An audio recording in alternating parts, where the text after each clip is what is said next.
用100期视频讲解全部1376款红白机游戏。大家好，我是雷文，欢迎收看红白机游戏终极鉴赏系列，今天是第17期。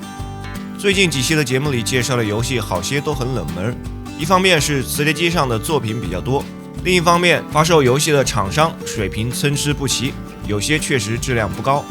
大浪淘沙，随着时间的推移，能够留在老玩家记忆中的只是少数经典，大部分的作品和这些经典相比都不够优秀或缺乏特色，很快便被遗忘，但它们的存在也是一个时代的证明，应该被记录和保存。1986年12月份的游戏还剩最后一批，接下来就一起看看这些游戏。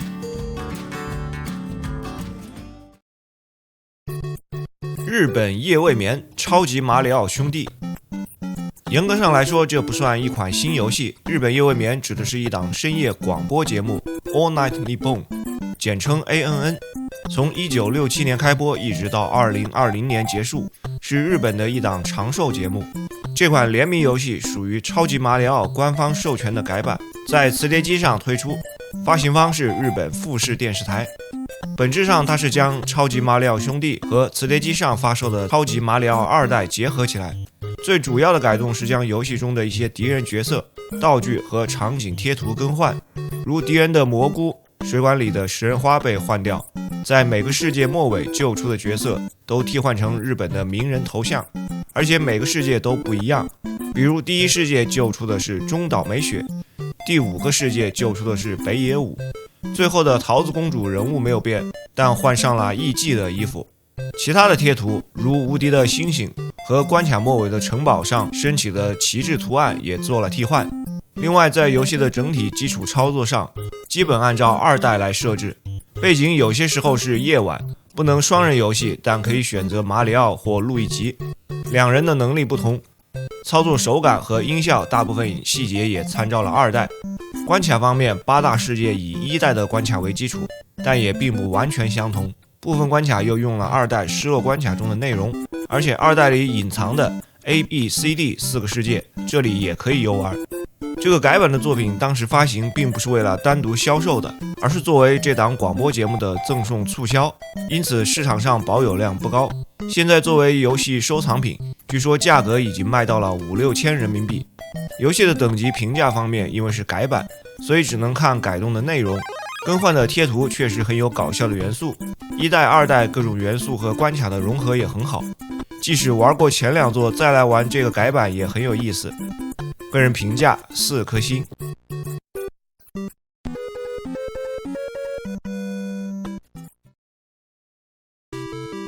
公主消失记由 Imagineer 发行的一款冒险游戏，是 Wavejack 系列的第2部。如果大家还记得的话，第1部是之前介绍过的银河传承，这部公主消失记只发布了磁盘版，发售时也采用了高定价策略，除了游戏磁盘和说明书，还有地图、搜查笔记本，包含主题的磁带和演唱歌手的海报。故事背景是拉比亚王国的公主在访问日本期间被绑架，同时还有5件皇家宝物被盗。拉比亚国王大为震怒，决定停止为日本供应治疗流行性痴呆的特效药物。为了解除这个危机事件，小林刑警要在30天内破案，找回公主和丢失的5件宝物。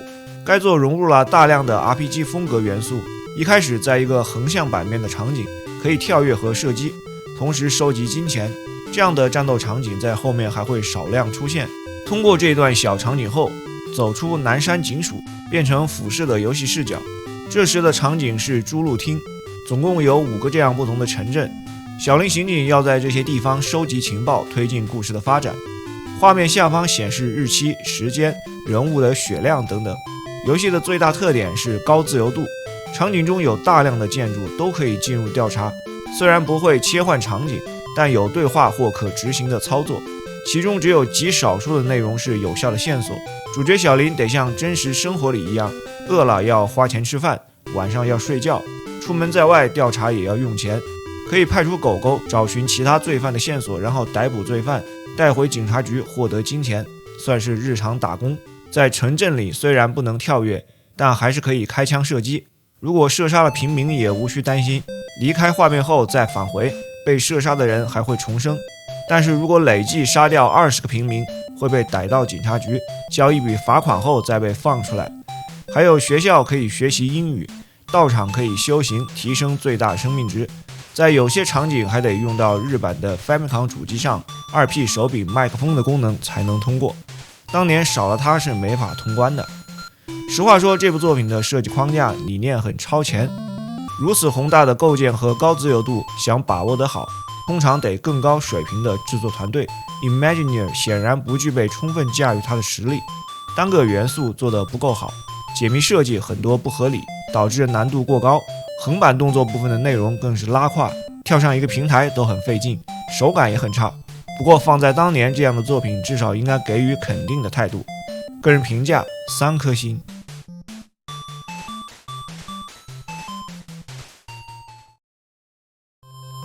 家庭教练系列田径竞技场，也有翻译为家庭教练系列体育赛事。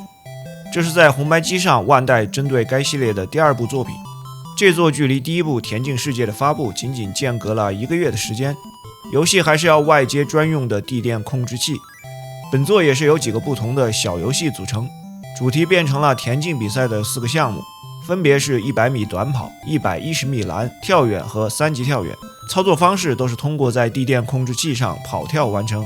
100米短跑只需要不停地跑动，传感器接收到信号判断速度快慢。110米栏除了跑动，边缘出现白色方框标记时还要起跳。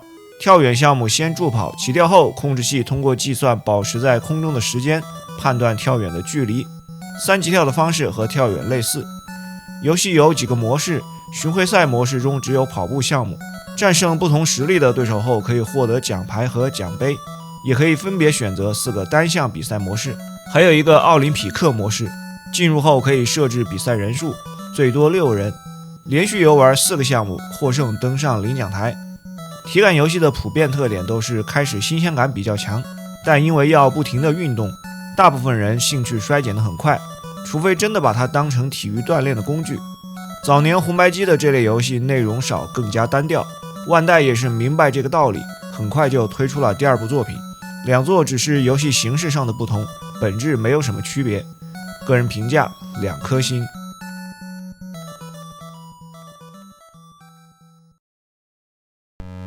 宇宙创世纪，这是日版的游戏名，由 ASCII 开发和发行。美版游戏名为《星际旅行者》，发行方是 Acclaim 公司。这部作品是第一人称的 3D 飞行射击游戏，主题是玩家控制的宇宙飞船要保护名为诺亚的大型空间站，飞船上有很多难民，避免诺亚受到星际恐怖分子的袭击，在被包围之前消灭所有敌方舰队。游戏开始后，在一个10×10的大地图上，有8个行星和5个空间站，还有小行星带和黑洞。每局游戏开始时，它们的位置都是随机生成的。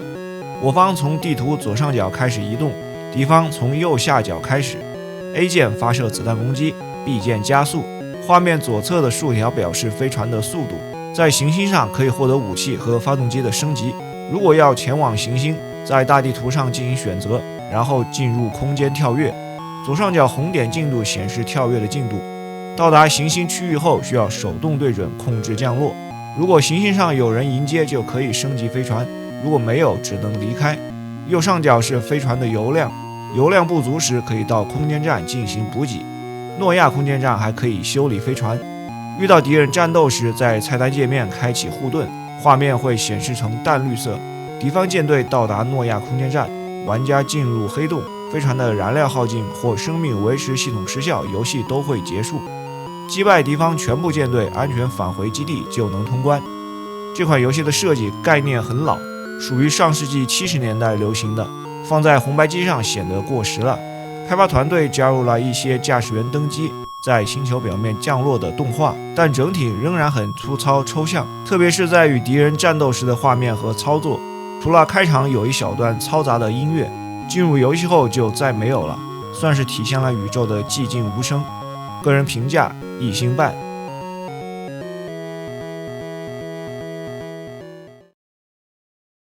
斗者的挽歌，也有翻译为斗魂挽歌。卡普空发行的一款横版动作游戏，移植于同年4月的街机版。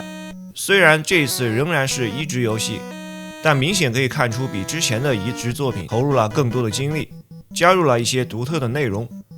背景设定在核战争后，世界被剑王率领的邪恶军队统治着，人们生活在邪恶军队暴虐的恐惧之中。主角掌握了所有的武术，接受了人们的请求，挺身而出，对抗邪恶的军队，为这个世界带来和平。这款动作游戏最独特的地方在于操作方式和剑盾的组合。人物跳跃要使用方向键上 A、B 两个按键，分别是举起盾牌防御和用剑攻击。如果先举盾防御，再按上键，会改变防御的方向。盾牌可以防住一部分攻击，但有些攻击方式会把防御姿态的剑盾打飞，这时会变成徒手攻击。前进一小段后，可以重新捡起武器。FC 版设计了独有的隐藏房间，房间里能获得道具，还有些道具在隐藏的位置。除了回复血量的爱心，鞋子可以跳得更高，但有时间限制。S 增加移动速度， P 增加攻击力，老鼠有额外的得分。整个流程分成6个关卡，加上最终的 BOSS 战。每关分2个阶段，第一阶段有小 BOSS， 第二阶段消灭大 BOSS 过关。最终 BOSS 是阿克琉斯，也是手持长剑，消灭他游戏通关。这款作品是卡普空到目前为止红白机上最好的一款游戏，虽然比不上后来自家的一些大作，但作为动作游戏质量也算合格。操作运用好动作技巧，玩起来还是很有意思。敌方的杂兵和 BOSS 设计也都有自己的特点，特别是 BOSS 设计的攻击招式和应对的方式，在同时期的动作游戏中算是优秀。红白机版还加入了独有的双人对战模式，为后来开发街霸打下了基础。缺点是人物动作还比较僵硬，特别是跳跃的时候，关卡长度比较短。再就是卡普空的传统异能，一个 BOSS 拿来反复使用，前面大 BOSS 后面变成小 BOSS， 再往后变成杂兵。游戏总体评价3星半。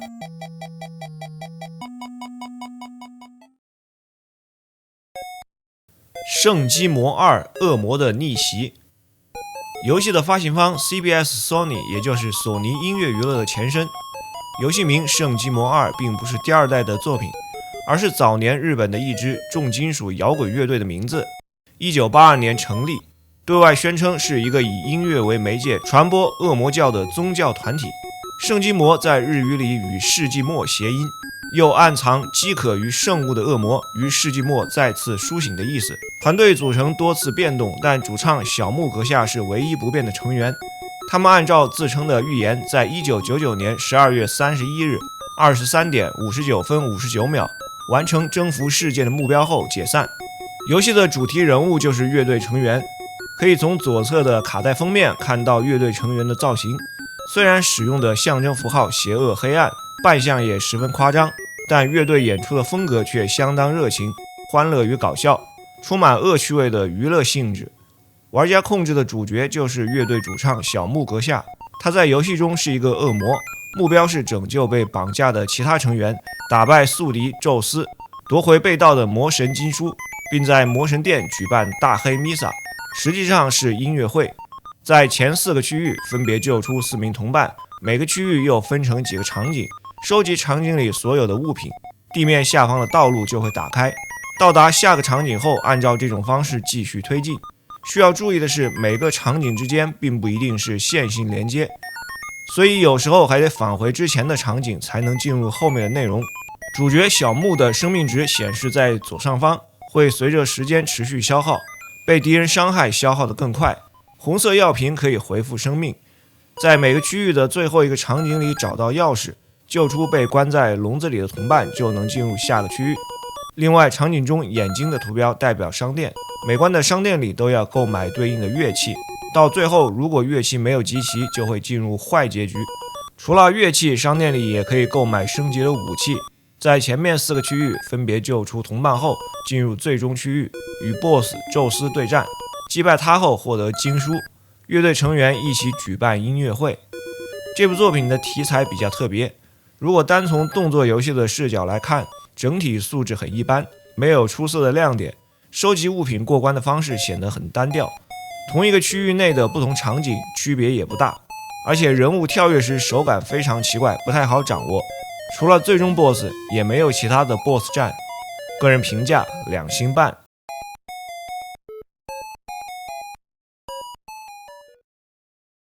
职业麻将悟空 ASCII 发行的一款麻将游戏，从电脑端移植而来，只在磁碟机上推出。这是红白机上的第3款麻将游戏。在介绍之前的麻将游戏时就有提到过，这种棋牌类在各个主机上都是不可缺少的类型，有固定的受众。但麻将本身的规则和玩法都是基本确定的，在前面已经有同类游戏推出的情况下，往后再推出新的这类作品，想要避免内容的同质化，就得另辟蹊径，比如加入不同的主题元素，甚至加入故事情节等等。这部作品的标题有悟空2个字，显然就是西游记主题。这里又要说到早年日本的厂商真的很喜欢这个题材，好像只要拿出来就能旱涝保收。另外还得说一下开发商 Chat Noir， 这是一个专门做麻将游戏的厂商。这个悟空麻将还是一个系列，在后来的其他主机平台推出过续作。另外公司还专门卖自己的麻将游戏引擎给其他厂商来开发同类游戏。用一句大家经常听的那句话，这就叫专业。该做的基本规则是4人麻将，和之前的一款4人麻将显著不同的点是游戏界面里的布局终于按照真实牌桌的方位，规则上倒没有什么特别之处。玩家扮演的是唐三藏，另外3个牌友从《西游记》中著名的怪物或神仙角色中选择，如牛魔王、虎力大仙、二郎神、太上老君等等，不过也就仅此而已。在系统上，开始界面可以选择实战、研究和设定。在设定里可以调整规则，实战选择3种难度，研究可以选择对手。牌局开始后按暂停键可以执行不同的操作，包括查看左右视角、剩余金钱、重新开局，还可以打开名牌作弊。另外，吃碰杠听胡牌时加入了人工合成的语音。据说这部麻将还有动态难度，根据玩家水平会自动调整。总的来讲，在之前的4人麻将基础上还是有些发展。个人评价2星半。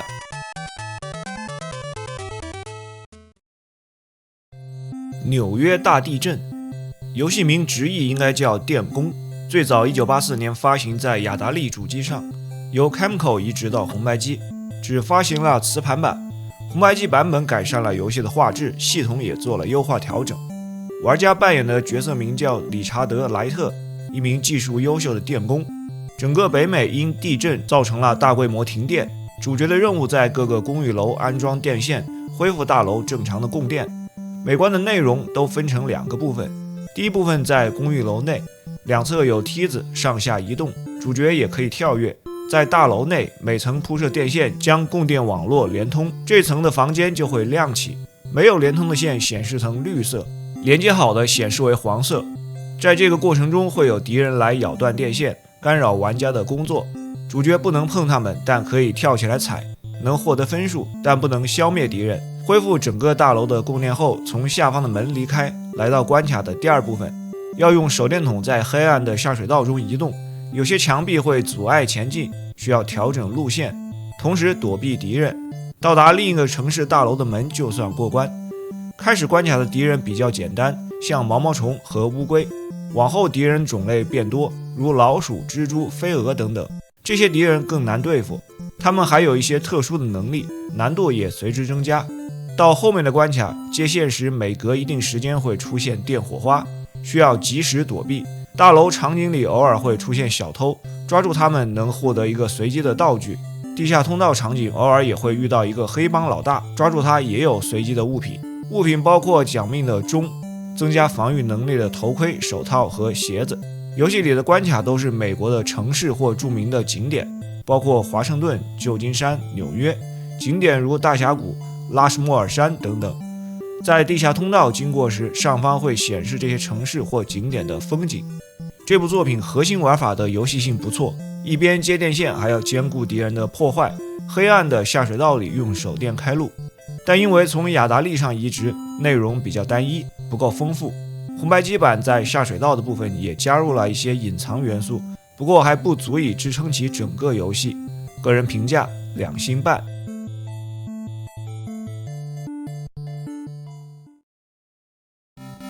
打砖块，在上期节目介绍科乐美的《迷之壁》时，就有提到这款类似的作品。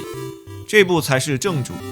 最初的版本是1986年4月份泰东发行的街机版，后来在很多平台移植，直到智能手机上都有移植版。我大致数了一下，有将近20个平台。星际飞船遭到来自太空的神秘实体攻击，一艘名为 Walls 的小型飞行器从阿卡诺德中弹出，玩家控制这艘飞行器左右移动，将球击入砖块图案，并摧毁它们。所有砖块都被摧毁后进入下一关。这款打砖块并不完全靠运气，当球击中飞行器挡板的左侧或右侧，它总是会沿相同的方向反弹回来。击中挡板的位置如果靠近两端，弹起时的轨迹会更低。掌握这个技巧后，可以一定程度上控制反弹的路线。和之前介绍的迷之壁一样，场景中会出现敌人，也会有道具，不过道具是通过击毁砖块掉落的。不同颜色的道具有不同的作用，橙色减慢能量球的速度，浅绿色可以吸附能量球，浅蓝色变成3个能量球，蓝色道具加长挡板，红色获得后可以发射激光消除砖块。获得粉色道具，屏幕右边会打开一个出口，直接进入下一关。灰色道具增加1条生命。砖块也有强度区别，普通颜色砖块一次可以击毁，银色砖块要多次击中才能清除，金色砖块无法清除。FC 版总共有36关，最后一关是 BOSS 战。BOSS 是一座形象像摩艾石像的巨型次元堡垒，它通过从嘴里吐出子弹进行攻击，16次击中它后消灭 BOSS， 游戏通关。这部作品在发售后反响巨大，它通过将一款经典玩法的老游戏重置，添加多样的元素，让其重新焕发活力。丰富的元素加上经典玩法叠加，获得的游戏性极佳，难度具有挑战性，连续击打能量球速度会越来越快，综合起来让这部作品耐玩度极高。还有专用控制器随作品同步发售。个人觉得如果 BOSS 战再丰富一些就更好了。游戏评价4颗星。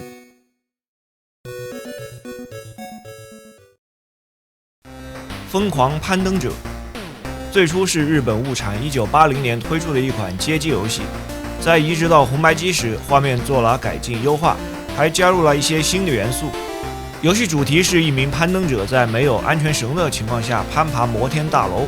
首先要说本作特别的操作方式，原版街机采用了双摇杆控制，移植到红白机上延续了这个设定，因此要玩这款游戏得同时使用1P 和2P 的2个手柄。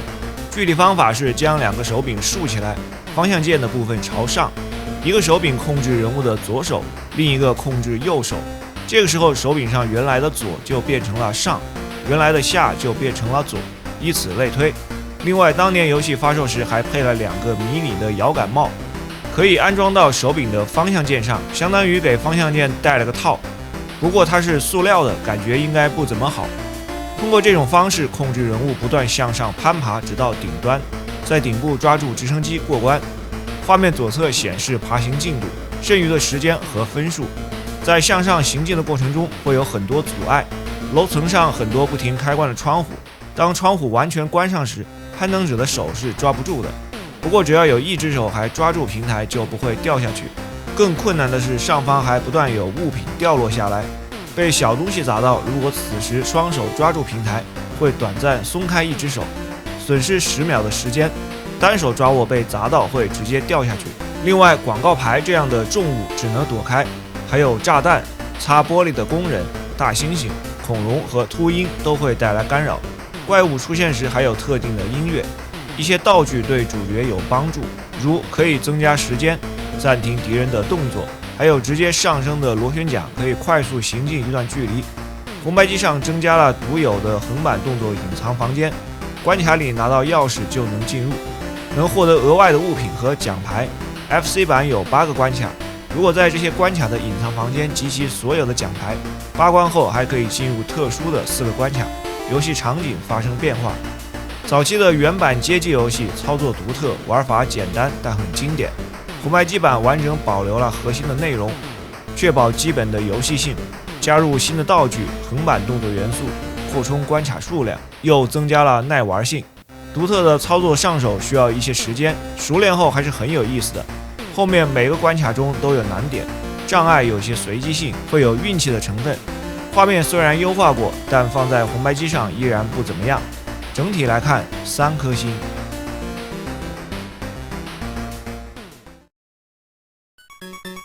时空旅人。时空旅人最早是日本著名的科幻小说家梅村卓创作的一部小说，后来被改编成了动画电影，在1986年12月份上映。这款游戏又是根据电影改编的。动画电影的情节是在新历392年的新东京，17岁的少年阿木野次郎偶尔间发现旧历的禁忌过去，被时空管理局的人员追捕，在巴士上遇到女主角高中生早坂哲子，和哲子的朋友们一起穿越到过去不同的时代，发生了一系列的故事。虽然官方宣称游戏改编自电影，但具体情节联系不大。游戏里的主角是电影中的配角人物，时空管理局的员工九岛俊人，主题是他要穿越回过去，改变历史的走向，从而阻止核战争的爆发。在不同的历史时代会见到过去真实的历史人物，他们会提出各种各样的问题，玩家要回答是或者不是，从而决定后续时代的走向。例如一开始的1582年织田信长的本能寺之变，通过回答问题可能产生不同的结果，一是信长杀死玩家，二是信长自杀，三是发现有人试图杀死信长。完成这部分后，再次进入时空穿越，来到下个年代。穿越的动画显示为红色时空，表示到下一个时代。根据前面回答问题决定后面的路线。总体上会有5条不同的历史路线，包括正统历史、金钱支配的历史、爱支配的路线、食物支配的路线和力量支配路线。到了后面的时代继续回答问题，如果是错误或不好的回答，会通过蓝色的时空传送回之前的时代重新来过。画面右上方显示年代，右侧中间的数字表示飞船穿越的燃料剩余，如果燃料用完，游戏会结束。游戏的设定是多种结局，在同时期的作品中算是少见。如果主角被杀死，也算是一种结局，游戏结束。因为没有存档的功能，就得从头开始。随着时间的推进，在1941年二战时期回答完问题，根据所在的路线会进入不同的结局。当然，最好的结局还是让人们从此过上幸福的生活。这样一种答错就回退的模式，很快就能让玩家知道所有问题该怎么回答，搞清楚后用不了10分钟就能通关。所谓的多线路却是把玩家限制在只有是和否之间，同时几个非常有限的变化范围之内。看着不同历史人物句句离不开问题的样子，显得非常奇怪。游戏整体也缺乏趣味性，如果不了解日本历史，玩起来更是摸不着头脑。个人评价2颗星。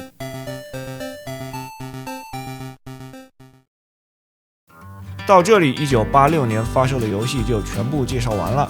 这一年不同版本的卡带加上磁盘版，总共发行了116款游戏。以上就是本期的全部内容。如果您喜欢，还请3连支持。咱们下期再见。